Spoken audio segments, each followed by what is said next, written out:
Ano? Mortal na magkaaway tayo, pero pinagdugtong tayo ng tadhana. Dahil parehas natin kapatid si Ate Rose.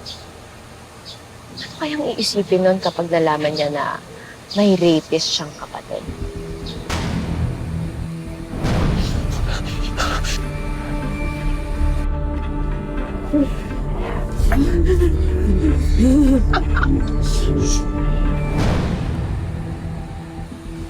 Naku!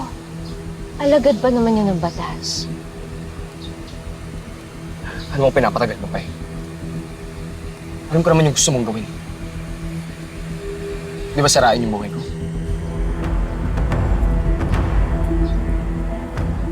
Amira, wala akong pakialam sa sarili ko. Pero sa lalabas dito yung anak ko. Amira, inosente siya. Inosente nga, malas lang niya. Tatay niya manyak.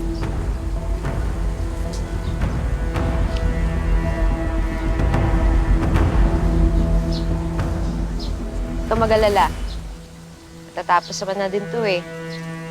Ang tanong lang, ilan kaya sa inyo sa mga tera ang magsasama-sama sa loob ng kulungan?